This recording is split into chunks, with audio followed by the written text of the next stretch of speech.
maybe his 13th season, maybe his 14th season. It did not work in Detroit. And so they've got to make the decision to move on from Matthew Stafford, trade him, and build for the future, because it is now a rebuild. Because everybody that's on that football team player-wise is very much custom fit for what Matt Patricia wanted to do. So I think that's the next real decision that the Lions organization needs to make. The second thing is this. Don't fall in love with just an X's and O's guy. I know everybody wants Sean McVay. He's a unicorn. You better go find a leader, someone that has foresight, someone that understands that city, someone that understands the frustration of that city, and someone that can organize and galvanize and distribute responsibility. And the head coach has got to bring somebody that's got great X's and O's. Offensively, we are in an era of football that you need to be outstanding at it. So hire somebody that has foresight at that position. They've got to bring an offensive-minded or a great offensive-minded offensive coordinator with them. Obviously, a good defensive coordinator, but it needs to be a rebuild mode, and that's where the Lions are. Indeed. A dozen seasons in the league. Next year will be year 13 somewhere, whether it's Detroit or elsewhere. Dan, really appreciate it. Thank you. Thanks, guys. Great stuff, Dio. All right, Dan. Key, just for 1 minute, I got to get your opinion on Stafford. Also, big story percolating in Detroit. Rumors are rumors. Hey, there is a college coach in Ann Arbor that's proven himself to be a really good coach in the NFL. You can connect the dots there if you want. A lot of people in Detroit are talking about that. That may be fantasy. But would you move on from Stafford?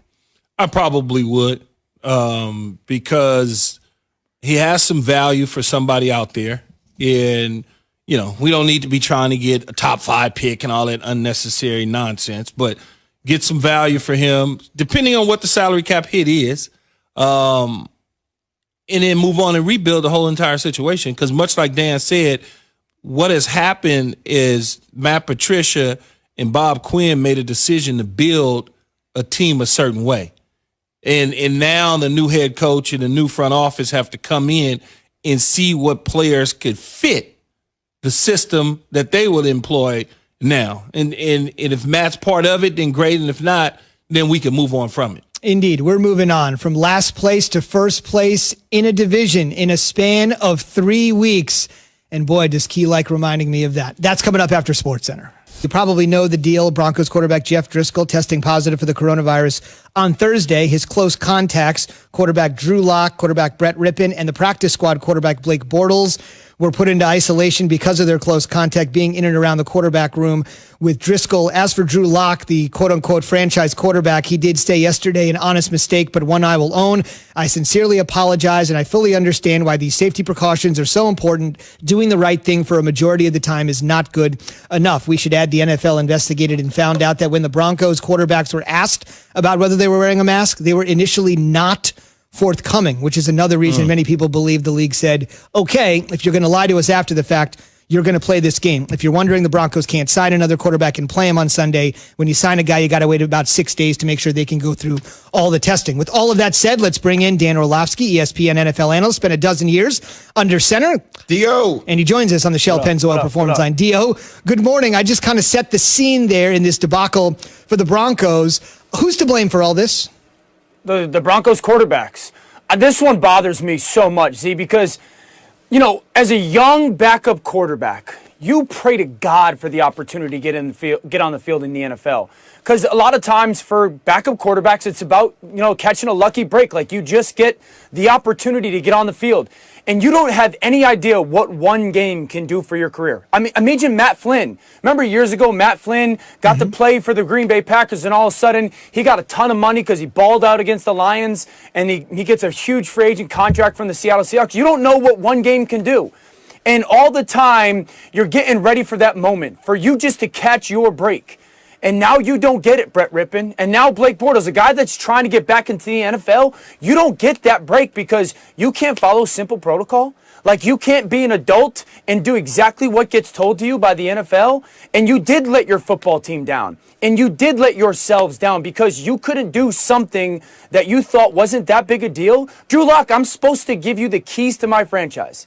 I'm supposed to believe that you can be a billion-dollar CEO and you can follow simple protocol. I don't care if you like it. I don't care. That's what is getting told for you to do by the people upstairs. And now you missed out on your opportunity to get on the field, Brett Rippon. And Blake Bortles trying to get back in the NFL. You missed out on your opportunity because you couldn't do that. And you can't go home now and tell your buddies or tell your girlfriend or tell your wife, I just needed a chance. I never got my chance. Yeah, you did. You had your chance. I don't care how the opportunity presented itself. You had your opportunity and you blew it because you couldn't follow simple guidelines. And that's on them. And I feel bad for the Broncos as an organization that now this brings the biggest question to mind for me when it comes to Drew Lock. How can I trust you with my franchise when I can't trust you to do things that you don't want to do? And so I feel bad for them as an organization, but that's on those players. They completely failed. Those quarterbacks completely failed their organization, and they failed themselves. Dan, someone that did not let their team down yesterday is Tyreek Hill of the Kansas City Chiefs.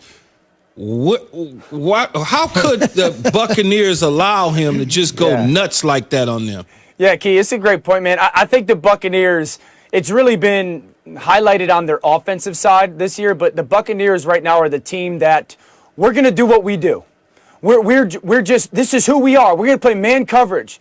Just because you can doesn't mean you should. Exactly. Like, just because you're a good man coverage team doesn't mean that you should do it against Tyreek Hill and Patrick Mahomes and Andy Reid. And that's what just showed up early on in that game. It was like the Buccaneers said, you know what? No. We're gonna be who we are, and we're gonna do what we do on defense, and that's play in your face man coverage, not against Tyreek Hill. You don't do that. We all know that, Key. You and I have sat there on the NFL Live set and said, don't play man coverage against these guys. They're too good. And the fact that the Bucs came out yesterday, and especially in that first quarter, and did that, is the reason that one of the big reasons why they lost that football game. It's puzzling because the NFL is such a copycat league. One of the things that I've always learned is I'm just going to somewhat take what the Raiders have been able to do to them over the last 2 games and implement that into my defensive scheme because I got that package somewhere. I got it. I can play the same way the Raiders play, but whatever, man. So now we got Jalen Hurts taking first-team reps in Philadelphia, Dan. Carson Wentz is kind of put on notice. Doesn't mean a whole lot to me that a backup is taking first-team reps. What do you make of it? Yeah, my thoughts are that the organization has a differing opinion on what should happen because I think that if the organization saw the situation and the players the same way, because of the immense struggles that this offense and Carson Wentz are having so far, everyone would go, well, listen, it's time for Jalen Hurts. We drafted him in the 2nd round. And I understand they drafted him to be a developmental player, but they also drafted him in the 2nd round. And so this would be the time and this would be the moment to go, okay, it's going to be the Jalen Hurts show. And we're going to give Carson Wentz a week on the bench, or we're going to see what we have moving forward, no matter if we win this division or not this year. But the fact that it's just, hey, we're going to give him a little bit more reps means that, or at least it tells me that there's a differing opinion in the organization. Maybe the general manager has one viewpoint and the head coach has another viewpoint, or the owner has one viewpoint and the team has a different viewpoint. Now, that being said, I don't expect this to be a, hey, Jalen Hurts got 25 snaps at quarterback situation. I think that this is going to be something where very specific 3rd down package. This offense has been absolutely dreadful on 3rd down. So a very different specific 3rd down package, maybe in the red zone where, 3rd and 3 or less, Jalen Hurts comes on the field. Carson Wentz come off the field. Now we can play 11-on-11 football, or down in the red zone where we can get +1 in the quarterback run game. Again, the opportunity to play 11-on-11 football. But I will say this, and I know this is a little off topic, but the Daniel Jones injury, with the Giants, now everybody in Philadelphia is on the clock. Like, if you can't win the division this year with Daniel Jones now hurt for we'll see how long, and the Washington football team with their quarterback situation, Dwayne Haskins not playing and Kyle Allen getting hurt, and now Alex Smith playing, and then the Cowboys, we all know, if you can't win the division this year, you're on the clock because now everything has been served on a platter to you. Dan, I know you told us what you think the Eagles would do. What would you do if you have full autonomy? How would you handle the Carson Wentz, Jalen Hurts situation? Yeah, there'd be no question Carson Wentz would be my starter, and I'd get him to play really good football. I think that Carson Wentz still is a high level talent in this league. And I said this last week, Jay. I think there's two really kind of groupings of quarterbacks in the NFL. There's thinkers and there's reactors. Some of the thinkers, Tom Brady, Drew Brees. I think Dak Prescott is one of the better thinkers in the NFL. And then there's reactors, and I think Carson Wentz is a reactor. And there's some guys that are both. He's a really very much so a thinker before the snap, but he's a reactor after the snap. I wouldn't sit him in the pocket a lot. I'd get him on the move a ton, somewhat like the Tennessee Titans do with Ryan Tannehill. And I'd let his athleticism kind of marry that football team. And if you watch the game over the last 2 or 3 weeks for Carson Wentz, I can see that there is the overwhelming evidence that he is scared to make mistakes right now. That you can almost see the little angel and the devil kind of sitting on his shoulder going, don't turn the ball over. Don't be risky with the football. Just take the check down. Well, that forces you to play cautious football. That forces you to take a quarterback's stinger away. I would get him on the move a ton. I'd create a quick passing game that created easier throws. I'd get my guys out in space, Miles Sanders. I'd use Jalen Reagor completely differently. I think Jalen Reagor is a true wide receiver in the NFL, not a gimmick or a gadget wide receiver. I would never sit him in the pocket, especially in an offensive line that's been absolutely decimated by injury. So you can't coach talent. I know that at that position, and he still has a ton of it. Indeed. Carson Wentz, a reactor. Could be a new